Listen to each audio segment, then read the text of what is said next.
What is good, Cardano fam, ADA gang? We have so many exciting updates to unpack today. David G, his sentiment on Cardano. Jake gives his bullish price prediction for Cardano ADA this cycle and more. So hit that subscribe, hit that like. ADA Network successfully completed 40,000 transactions in the last 24 hours. Charles Hoskinson down in Brazil says Rio for the win. Of course, he did an amazing presentation at Blockchain Rio. And I would say for the win also with such beautiful architecture, amazing culture. Gotta have much love for South America with their art, with the people down there. Love it. Incredible. Could just get lost in that photo there.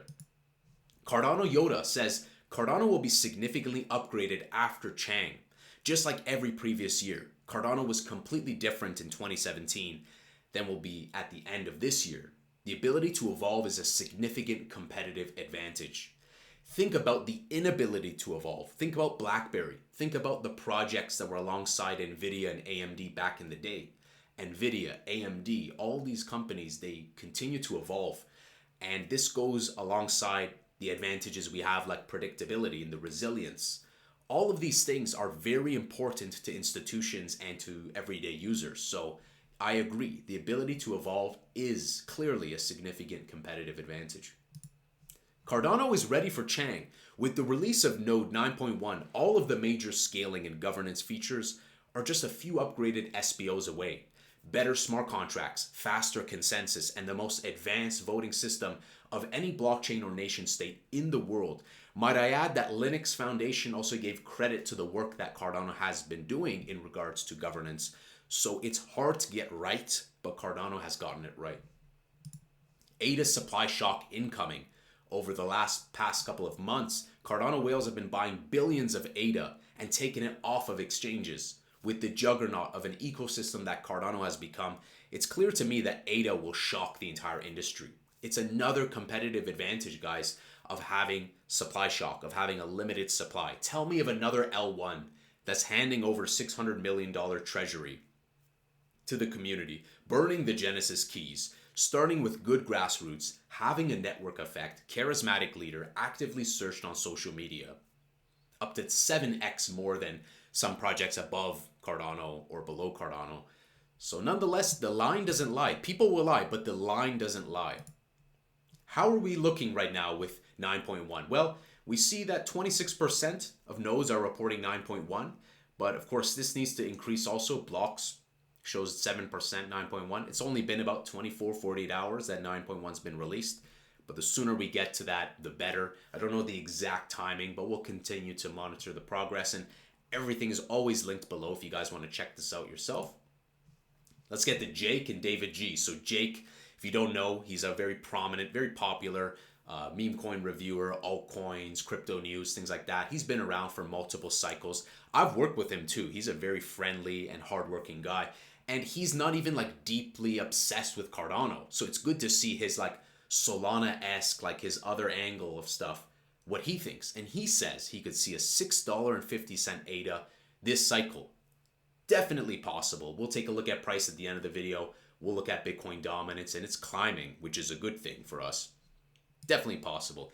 David G says, I think ADA will do great during this bull cycle. And I agree. I think that we have the checks for everything on a checkbox, narrative, all the stuff, the tech, the resilience. And I think that it's highly possible. And it's great to hear David say this because him with G Media, they run a fantastic team. They've been very positive towards Nike and Cardano and bringing on Charles. And it's great to see how active Charles is. X Spaces, YouTube. There are some founders, guys, that are just like MIA. They're just MIA and they don't get any heat. They don't get any criticism. It's quite hilarious, to be honest. Strike Finance. They're excited to announce their first partnership with Orcfax, which allows them to provide dynamic pricing for buying and selling options contracts and power up their perpetuals contracts, maintenance margin, and funding rate. So this is really going to augment them, the work that they do. I didn't know about Orcfax, so they're doing some Oracle things, decentralized Oracle feeds for Cardano, validating real-world data from multiple sources with full audit logs to deliver authentic and accurate data. Well, sounds like a perfect fit for Strike Finance. And if you don't know Strike Finance, they're bringing derivatives, protocol, open source, to Cardano public testnet in early August. They also dropped their Litepaper. So if you want to learn about the protocol, the team, the roadmap, and more, it's a very fantastic read. And I've highlighted some key stuff we'll check out here, which are, and it's not too heavy of a read, which I like. But one being that they're pioneering an open source protocol built on Cardano, and essentially to provide users with a secure, transparent, and user-friendly platform for trading derivatives. It's evident that they're going with UX first, which is key. That's always what you want to do. And essentially this too, that I highlighted, both novice and experienced traders. And to end off, the solution, right? A decentralized platform with 3 major derivatives products: options, forwards, and perpetual futures. It will be available to anyone with a wallet. So I'm really excited to see what Strike does in August. Very exciting. More DeFi stuff, always going to be welcome. Now, before we jump into Xerberus, I did take a look at Snek.fun. They're still not live yet, but they did change their Twitter banner. We'll report back when they are live with their Pump.fun alternative. Xerberus continues to innovate with security, tracking transactions all the way up to the minting wallet of origin. Used to be the most laborious process, not anymore. Their automated solution already works like a charm with the click of a button. Now working hard to make it user-friendly, right? It's one thing to have it work. It's another to actually understand the data that's in front of you. And I think that they're making great strides to demystify and to simplify a lot of that complex, labyrinth-esque data we saw with Siren. And I love this too, because we need to be able to have beacons, and we need to be able to have light and identify what is what. Otherwise, a transparent ledger won't really help you for security if you can't actually differentiate and discriminate what is what. So I like what Xerberus is doing.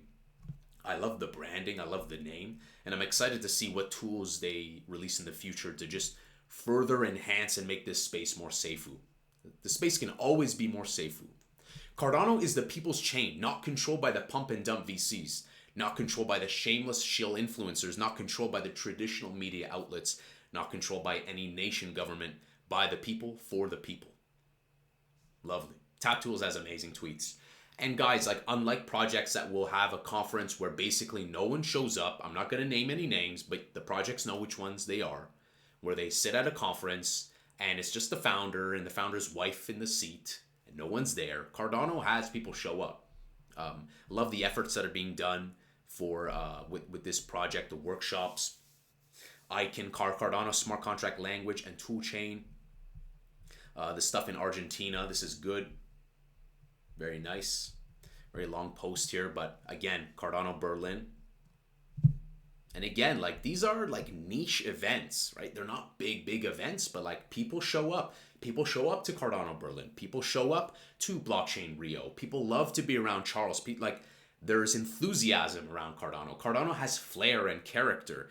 It's not just this VC bootlicker project that's trying to speed run its way into creating a network effect. You can't do that. People know. People's intuition. Now, before we jump into Charles's comments about Bitcoin, Michael Saylor put this up. Think about Michael Saylor what you will. He's been proven to be wrong when he said that Ethereum won't get an ETF. It got it. So I think Cardano ETF is around the corner. And he was quoting RFK Jr. saying, "I will sign another executive order directing the U.S. Treasury to purchase 550 Bitcoin daily until the U.S. has built a reserve of at least 4 million Bitcoins."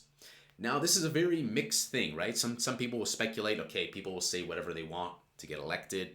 I think truth is in action, and people will say a lot of things before they actually go into office. I personally don't care who goes into office. Just make crypto. Just leave crypto alone. Remember, leave Britney alone, but it's leave crypto alone. So I don't care if it's blue, red, green, yellow, pink, teal, whatever color. I'm an individual. I don't even identify with these parties. But just make crypto, leave crypto alone, open the business, and let's go. In regards to this, there's kind of a comical irony, because it's like you talk about decentralization, but you're so happy that they're going all in to hoard it all for themselves. You know what I'm saying? But perhaps that's a conversation for another day. What do you think about this statement to build a treasury of a reserve of at least 4 million Bitcoins? And speaking of Bitcoin, Charles responds saying, I love Bitcoin, grew up with Bitcoin, and founded the Bitcoin Education Project back in 2013. He hates the maxis who say, oh, I should be in prison for making an altcoin. And that's pretty much like, that's based. I saw yesterday some guy going off on ad hominem attacks and attacks on character. I just straight up blocked him because it's like I keep seeing how the people who attack a chain, like vigorously, I'm not talking about some banter or jokes like Alex Becker, love him, you know. I'm talking people who make it their mission to attack like the chain directly and with no objective purpose, with no solution, no meeting in the middle. It's just nonsense. And this reply is true. Because like at the end of the day, alternatives and innovation and competition fosters innovation. And we saw how Ethereum with NFTs, with CryptoPunks kind of fostered that innovation back into Bitcoin with ordinals, with runes and the NFTs there. The meme coins here kind of coming back into Bitcoin with what they're doing also with tokens. So I think personally, it's foolish to just go all into one. I do think less is more, but there's nothing wrong with choosing a few. And Cardano is my number one altcoin pick for this bull run cycle. Now, where are we? Where are we right now? And speaking of Bitcoin, I agree just like Charles. I like Bitcoin. I got a lot of Bitcoin. I got Bitcoin miners. But people will think I'm a hater of Bitcoin. Same with Solana. I have Solana. I'm staking it.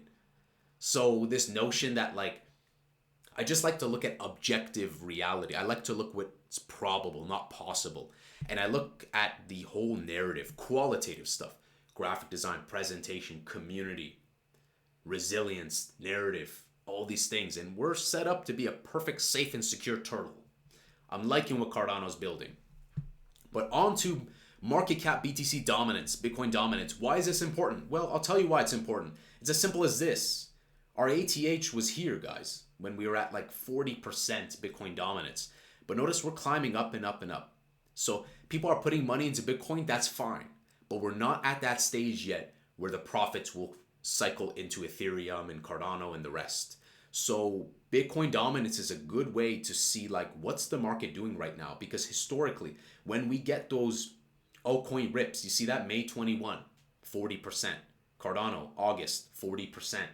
But here we're sitting at 57%. What does this mean? The TLDR is that the community is not feeling like pouring tons of money into altcoins. Right now, they're just kind of just holding the blue chip, they're holding the Bitcoin, and they're waiting. And I think this coincides with what we're about to see. Thing is, if we come here, look, September 4th, August 25th, we come back to here. You see that? You can't make this up. So don't believe the trolls. I'm showing you real data right here. This is the real data. Real data, 40%. So we're still, like, we climb up. Therefore, you can see that reflect in the chart also. As Bitcoin dominance goes up, altcoin prices can come down. And so I think that what's ahead of us still, I don't think we're out of the jitter yet. I'm like actually excited. If we come back to these prices, I'm going to be excited. I'm going to pull out the stables and I'm going to buy some more. So I like to spend time in the market. I like to accumulate. I like to go with trajectories, not one-day chart nonsense. And I think we're headed towards a nice trajectory. Obviously, we need to surpass $1 before thinking about $6.50 or $9. But it's highly possible because at that $3, we didn't have a lot going on for Cardano. We did, but not like compared to now with the community and the amount of apps being built, smart contracts and everything. I think that there's a lot more upside potential and we can definitely surpass $3. I think $6.50, $9, they're definitely possible. But there are people who are going to think that it's absolutely impossible and they're just going to go on like attack of character on Charles and whatnot. So filter out the noise, focus on your high convictions. For me, Cardano is a high conviction pick and I will continue to accumulate more. I think that August, September, October, November is still going to be a little rough. It's still going to be a little shaky. So don't be surprised if you see like tomorrow Cardano come to 39 cent, 36 cent, 40 cent, heck, 31 cent. You know, we might even go below these levels here. But the cycles will happen and what's happening around you is really just garnish. The cycles will repeat themselves and we're waiting for these moments to come down to these moments here, how we've had. Because 2021, it was really February and March that was the kickstart to DeFi meme coin explosion. That's when we saw SafeMoon shortly after. And I think it's going to repeat itself like that. Some people speculate it's going to repeat like the 2018 moment, which if it does, it just means that we're going to go even higher. So I think it's fair to say that Cardano can easily hit $3. I think that's light work for this cycle. But I think that will be a later game, something like Q1, Q2, maybe even later. Let me know what your thoughts are for timeline. When do you guys think that the actual pumps will occur? Because we know prices will happen, but the mother of all questions is when, right? When? So let me know. Is that $6.50? Is that too out of the ballpark, or do you think that's possible? It's nice to see David being optimistic on Cardano that it'll do great, and I love to see that price prediction by Jake. Let me know what you guys think. What's a reasonable price prediction and timeline for Cardano? If you haven't already, hit that subscribe, hit that like, and I'll see you guys in the next Angry Crypto Show.